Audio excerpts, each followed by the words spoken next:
Ali itu udah hatinya tuh udah kena banget sama Fatimah dan itu karena Allah yang mengikat hati mereka berdua. Pas Nabi bilang gitu, Ali langsung curhat. Ya Rasul, ya saya pengen, tapi saya nggak punya apa-apa. Kata Rasul, kamu punya apa? Saya di rumah tuh cuma punya 3 barang, 1 pedang, 1 onta, 1 baju besi. Gak punya emas, gak punya apapun. Kata Nabi, kalau pedang kamu butuh untuk berperang. Onta kamu butuh untuk mengangkut air. Ya udah deh baju besi aja, bawa ke sini baju besinya untuk jadi mahar buat Fatimah. Beneran Rasul baju besi? Itu bajunya besi loh Rasulullah, bukan yang tangan kayak gitu apa cincin. Gak apa-apa kata Rasulullah. Keluar Ali, Allahu Akbar, Allahu Akbar. Orang-orang pada heboh, langsung muncul lagi trending topik hashtag Ali diterima.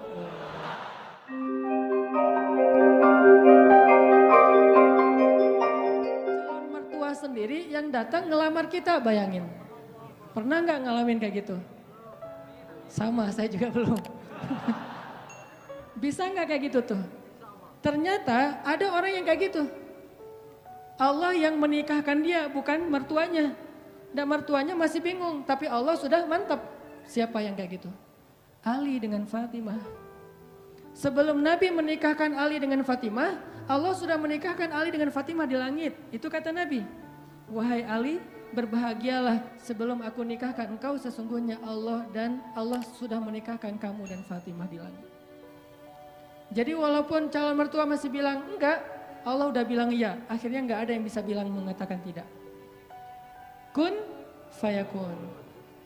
Apa yang Allah kehendaki pasti akan terjadi. Enggak mungkin meleset. Kalau kita baca cerita gimana Ali sama Fatimah, nih sharing cerita pertama. Ali itu sebetulnya ada hati sama Fatimah. Udah lama nih dikecengin nih Fatimah. Dari sejak kecil udah bareng kan. Main bareng, petak umpet bareng. Pokoknya masak-masakan bareng. Kalau anak kecil zaman dulu kan main jadi suami istri, bapak ibu gitu ya. Naik motor-motoran berdua. Padahal adik kakak atau sepupuan. Fatimah sama Ali itu sepupuan. Dari kecil juga Ali udah ngecengin Fatimah. Cuman kan Ali orang yang terhormat. Setelah dia balik, Fatimah udah balik, udah gak mau lagi ngeliat-liat. Kalau waktu kecil biasalah anak kecil juga main, Fatimah, Ali gitu. Akhirnya pas udah usia remaja, Ali mulai makin yakin, makin tertarik sama Fatimah. Cuman gak pede. Siapalah saya kata Ali. Cuman anak orang miskin yang numpang tinggal di rumah Fatimah. Kan Ali dari kecil tinggalnya di rumah Fatimah, di rumah Khadijah. Sedangkan Khadijah orang kaya, soalnya Abu Thalib itu miskin, anaknya banyak. Saking banyaknya gak sanggup ngurus, yang paling kecil dikasih kepada Rasul dan Khadijah disuruh rawat. Siapalah saya kata Ali. Saya cuma numpang di rumah Fatimah, gak selevel lah. Jadi saya gak mau berandai-andai, walaupun hati gak bisa bohong kan. Pengen sih tapi gak berani difikirkan. Saya nggak berani berandai-andai. Kata teman-teman yang segeng sama Ali tuh, yang suka main sama Ali, udah Ali coba dulu, siapa tahu berhasil. Kan kalau kita belum coba belum tahu. Udahlah nggak usah bahas yang kayak gitu lagi, jadi baper. Kalau bahasa kita mah ya. Lagi mikir Fatimah pengen datang, lagi nabung, lagi usaha gitu biar bisa bayar mahar. Tiba-tiba dapat berita yang bikin hati langsung kayak, yang bikin Ali langsung patah hati gitu. Baper berat. Apa beritanya? Abu Bakar datang melamar Fatimah. Ini berat nih saingannya. Abu Bakar. Udah Isya? Nah, insya Allah nanti kita lanjutkan cerita ini setelah sholat Isya. Kita Isya dulu deh. Barakallah. Bismillahirrahmanirrahim. Teman-teman tadi kita sampai di mana? Oh, pernikahan antara Ali sama Fatimah.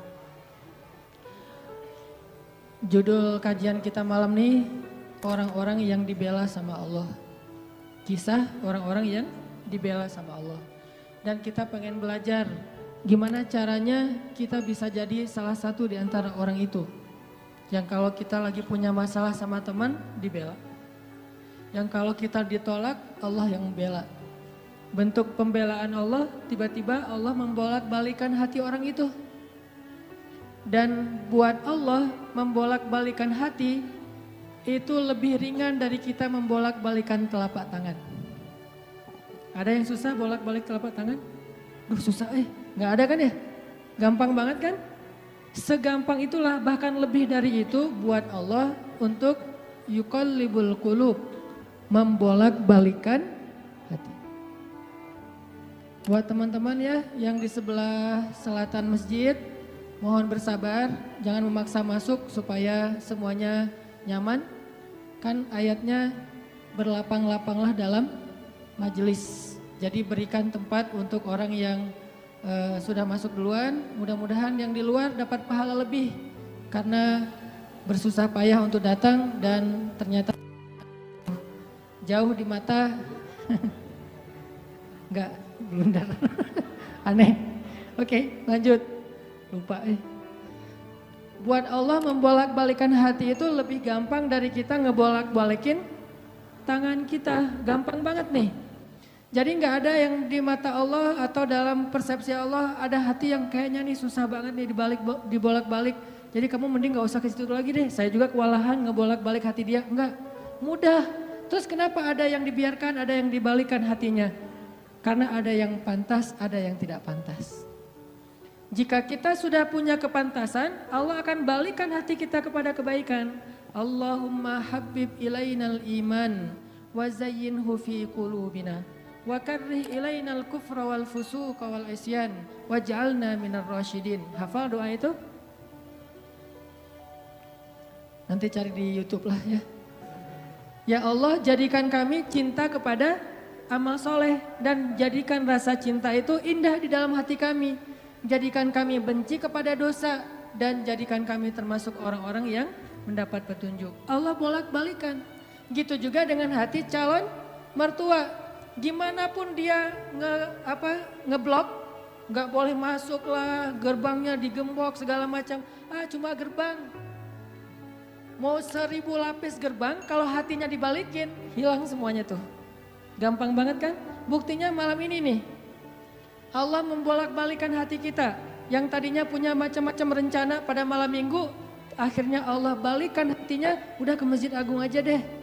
Bukan karena saya, bukan karena pemuda hijrah, bukan karena teman-teman panitia, tapi karena Allah mengikat hati kita, mengarahkan hati kita untuk bisa datang ke masjid. Sehingga ribuan anak muda tiba-tiba memakmurkan dan meramaikan majelis ilmu. Kalau di ribuan orang aja bisa Allah bolak-balikan hatinya, apalagi cuma satu orang. Ya, ada berapa ribu sekarang? 15.000? Lebih nih Masjid Agung ini daya tampungnya berapa? 10.000 ya? Sampai keluar. Berarti sekitar 20.000. Ini benar-benar sesuai dengan yang dulu banget saya harapin 2 tahun yang lalu bisa ngalahin Tomorrowland. Minimal DWP lah ya. Bisa ngalahin DWP atau kalau bisa Tomorrowland. Saya pernah kemarin tuh acara taklim di Pekanbaru, Anur, yang datang sekitar 25.000 anak muda di depan masjid penuh. Malam yang sama ada acara juga di mall, tapi acaranya sepi, yang taklimnya ramai. Masya Allah, habis itu baru ke mall. Tetap aja sama-sama ramai. Intinya teman-teman mudah buat Allah, sama kayak Allah membolak-balikan hati Nabi Muhammad, mertuanya Ali bin Abi Thalib. Padahal udah yang datang itu kurang keren apa coba? Abu Bakar. Secara fisik terkenal Abu Bakar itu orangnya putih, nggak terlalu gemuk, jadi badannya tuh bagus. Terus orangnya dermawan, akhlaknya paling mulia dan nggak pernah syirik sejak zaman jahiliyah. Di antara sahabat Nabi yang nggak pernah melakukan dosa syirik sejak zaman jahiliyah, Ali dan Abu Bakar.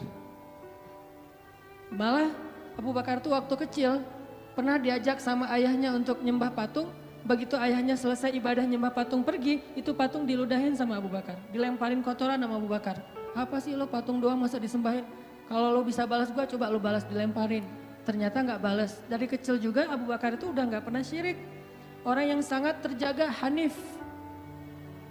Dan julukannya juga sama dengan julukan Nabi Ibrahim, Siddiq. Wadhkur fil kitab Ibrahim innahu kana siddiqan nabiyya. Ibrahim Siddiq, Abu Bakar Siddiq, sama nih. Bahkan Nabi sering membandingkan Abu Bakar sama Ibrahim. Engkau wahai Abu Bakar seperti Ibrahim. Engkau wahai Umar seperti Musa. Ya iyalah Umar ya. Musa kan gak sengaja noel orang langsung meninggal kan ya. Ngelihat Bani Israel agak ramai gitu lagi mau gelut sama orang Kipti. Karena Musa kasihan kepada Bani Israel yang lemah. Akhirnya dia cuma ditakol dikit lah si orang Kipti ini teh. Apaan sih lo? Meninggal. Belum diginiin baru gini doang coba. Jadi kalau dulu ada ultimate fight kayaknya Musa tuh juara bertahan tuh. Nah kalau di zaman Nabi orang kayak Musa, Umar. Jawara, Quraisy. Kalau ada yang macam-macam sama Umar lo berani sama gue. Nih lo lihat nih. Gak ada yang berani sama Umar. Kalau lo pengen istri lo jadi janda, anak lo jadi yatim, lo tunggu gua di belakang gedung itu. Gedung, bukit. Gak ada gedung dulu teh. Gak ada yang berani nungguin Umar. Lancar aja tuh hijrahnya. Artinya Abu Bakar tuh sering dibandingkan kayak Ibrahim. Terus dengan Nabi akrab banget tuh Abu Bakar. Jadi kayak soulmate-an berdua tuh. Belum dapat risalah Islam juga, Nabi itu kalau jalan sama Abu Bakar jalan yuk kemana, ngopi kalau bahasa kita teh, ngopi sama Abu Bakar berdua. Dari zaman sebelum Islam juga Nabi itu dalam tanda petik udah sering ngopinya sama Abu Bakar. Coba enak gak nolak teman ngopi kita? Agak susah kan, dia ngajak kemana, gak enak kan nolaknya, yaudah gue datang gitu. Ali ngerasa, wah nih yang datang nih saingan berat nih. Pernah bersaing dengan orang kayak gini? Pernah, cuman sering kalah. Gak ada saingan juga masih ditolak ya, apalagi ada saingan. Nah itu mah saya banget bukan teman-teman, udah biasa ditolak. Pada akhirnya diterima juga. Karena saya gak mau menyerah. Datang Abu Bakar, mau ngelamar Fatimah. Ali pas tahu berita itu, ya udahlah berarti pupus harapan. Hashtagnya berhenti aja. Udah gak bisa ngapa-ngapain. Tidak lama kemudian setelah Abu Bakar lama di rumah Nabi terus pulang, Ali merhatiin wajah Abu Bakar, nih wajah diterima atau wajah ditolak nih. Ternyata dapat kabar Abu Bakar ditolak sama Nabi. Yes kata Ali. Abu Bakar ditolak sama Nabi. Cuman sisi lain Ali makin gak pede. Kalau Abu Bakar aja ditolak siapa saya? Bahkan lebih ditolak lagi. Jangan-jangan belum sampai di pintu juga udah Ali pulang aja deh. Abu Bakar aja ditolak. Yang kurang apa coba? Akhlak luar biasa, agama terbaik. Bahkan umat Islam paling baik imannya tuh. Dan amal solehnya Abu Bakar. Gak ada tandingan lah. Mau ngelihat surganya di akhirat. Orang kaya di dunia dan kaya di akhirat tuh Abu Bakar tuh. Ada orang yang di dunia miskin, di akhirat kaya. Di akhirat miskin, di dunia kaya. Kalau Abu Bakar, dunia akhirat kaya. Surganya Abu Bakar tuh dikelilingin sama Jibril. Jadi Jibril lagi pengen ngukur surganya Abu Bakar. Terbang setahun. Udah setahun terbang itu baru di pinggirnya surga Abu Bakar. Belum sampai ke tengah. Padahal Jibril itu kecepatannya lebih tinggi daripada kecepatan cahaya. Bayangin udah setahun perjalanan cahaya baru di pinggir surganya Abu Bakar. Belum juga masuk, belum sampai ke alun-alunnya surga Abu Bakar. Baru juga perbatasan coba. Kurang apa Abu Bakar? Ditolak sama Nabi. Duh, makin gak pede kata Ali. Cuma gak pakai bukan orang Sunda soalnya. Gak lama kemudian datang lagi. Cowok keren, jawara Mekah, Umar datang. Assalamualaikum. Suaranya agak-agak gitulah. Walaupun susah nirunya, cempreng soalnya. Assalamualaikum, waalaikumsalam kata Nabi datang. Pas diintip sama Ali, tanya-tanya ke teman-temannya, ada berita apa nih trending topik. Ternyata trending topik di Twitter, Umar melamar Fatimah. Wah rame lagi viral di mana-mana. Makin, aduh saingannya berat-berat gini gak ada yang di bawah saya gitu yang datang biar saya agak-agak pede gitu. Ternyata Umar pulang juga ditolak lagi sama Nabi. Ali yes tapi tuh gimana ya kalau Umar aja ditolak yang paling kuat bisa menjaga Fatimah banget kan. Kalau ada apa-apa Fatimah tenang aja ada gua. Naik motor berdua sama Umar gitu kan zaman kita mah ya. Sengaja gak bawa jas hujan. Kalau udah hujan buka baju kasih ke ceweknya. Gak pakai baju memotoran. Cowok banget lah itu mah ya. Pulang-pulang sampai ke rumah minum antangin. Umar tuh jawarannya. Nabi kan pasti tenang banget ngasih anak ke orang kayak Umar. Keluar dia singa, di dalam dia kucing Anggora. Maksudnya apa? Dia tuh nggak pernah kasar sama istrinya, walaupun dia keras kepada musuhnya. Kalau dimarahin istrinya, diem aja. Udah selesai dimarahin, udah mah, udah. Ya udah pergi, nyari teman. Mau curhat habis dimarahin istri, pergi ke rumah Nabi. Pas di depan rumah Nabi kedengaran dari dalam, Nabi juga lagi dimarahin istrinya. Nabi juga diem aja. Ini teladan orang-orang soleh. Jadi yang keren tuh bukan yang gampang marahin istri, tapi yang gampang dimarahin istri. Setuju yang di atas? Cowok keren itu bukan yang gampang marahin istri, tapi yang gampang dimarahin istri. Bah, ya mah. Di dalam rumah tuh, ya mah, ya mah. Di luar, apa lo? Tuh cowok keren tuh. Pas Nabi keluar, ada Umar. Ya Rasulullah, Umar gak mau ngebahas, gak mau komen lah. Daripada komentar di blog kan. Diam aja deh gitu. Udah selesai jalan sama Umar. Umar nanya, ya Rasul saya tadi habis dimarahin istri. Mau ngajak Rasul ngopi, curhat. Nabi juga lagi dimarahin. Kata Nabi, bagaimanapun dialah yang mengurus rumah. Dia yang mengurus aku, keluargaku. Nabi nyebutin kebaikan-kebaikan istri. Gak mau nyebutin, dasar emang perempuan emang kayak gitu ya. Saya tuh Nabi loh, masa Nabi dimarahin? Kamu paham gak sih perasaan aku gitu. Enggak, Nabi gak ngomong kayak gitu. Nabi cuma membicarakan kebaikan istrinya. Umar yang datang ditolak. Akhirnya Ali udahlah, mau kayak gini mah kayaknya udah gak mungkin deh. Abu Bakar ditolak, Umar ditolak, berarti ada standar di atas mereka berdua. Yang kaya raya ditolak, yang paling eksis berpengaruh, jawara ditolak. Nah saya gak punya dua-duanya. Masih kecil soalnya, nanti kalau dia udah dewasa, Ali emang jawara juga tuh. Malah gladiatornya Nabi kan. Ketika orang gak berani menantang seorang musuh, Ali yang berani. Saya Rasulullah, Ali itu. Akhirnya Ali diam-diam aja, udah gak mau ngebahas lagi tentang Fatimah. Udah aja tutup bab tentang Fatimah. Sekarang yang lain aja deh. Tapi teman-temannya ngegojlokin terus. Ali. Kalau bahasa kita jomblo gitu. Dibully terus. Ustadz posting bully. Teman ngomong ngebully. Pokoknya bully nasional aja.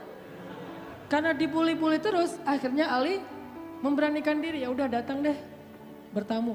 Pokoknya malam ini diterima, ditolak, walaupun kemungkinan besar ditolak, saya harus datang dulu nih sama Nabi. Beraniin diri, gak usah majang mikir, datang. Assalamualaikum, waalaikumsalam. Ali masuk ah. Nabi kan senang banget sama Ali ya, kesayangan Nabi banget lah pokoknya Ali itu. Duduk, ada apa Ali? Enggak, cuma pengen silaturahim. Gak ngomong apa-apa coba. Cuma pengen silaturahim. Nabi sehat, mau diambil air hangat, pokoknya gitu-gitu aja. Ali ada apa? Enggak ada apa-apa ya Rasulullah, cuma kangen aja pengen duduk sama Nabi. Kayak gitu aja terus. Lama-lama Nabi kan paham dan Allah yang kasih wahyu. Ali, kamu gimana sama Fatimah? Langsung Fatimah. Kebayang gak sih perasaan kita tuh sama orang yang kita kayak udah ngeklik banget, udah habis-habisan, pokoknya kalau gak dia saya mending gak usah nikah deh. Gitu ya. Kalau nggak dia mending saya jomblo aja seumur hidup. Kalau nggak dia mending saya bunuh diri aja. Udah gitu bunuh dirinya nggak mati lagi kesangkut di tiang listrik. Ali itu udah hatinya tuh udah kena banget sama Fatimah dan itu karena Allah yang mengikat hati mereka berdua. Pas Nabi bilang gitu, Ali langsung curhat. Ya Rasul, ya saya pengen, tapi saya nggak punya apa-apa. Kata Rasul, kamu punya apa? Saya di rumah tuh cuma punya 3 barang. 1 pedang, 1 onta, 1 baju besi. Gak punya emas, gak punya apapun. Kata Nabi, kalau pedang kamu butuh untuk berperang. Onta kamu butuh untuk mengangkut air. Ya udah deh baju besi aja, bawa ke sini baju besinya. Untuk jadi mahar buat Fatimah. Beneran Rasul baju besi? Itu bajunya besi loh Rasulullah, bukan yang tangan kayak gitu apa, cincin. Gak apa-apa kata Rasulullah. Keluar Ali, Allahu Akbar, Allahu Akbar. Orang-orang pada heboh, langsung muncul lagi trending topik hashtag Ali diterima. Coba, kata Nabi, wahai Ali, bergembiralah, berbahagialah. Sesungguhnya sebelum aku menerima kamu, Allah sudah menikahkan kamu.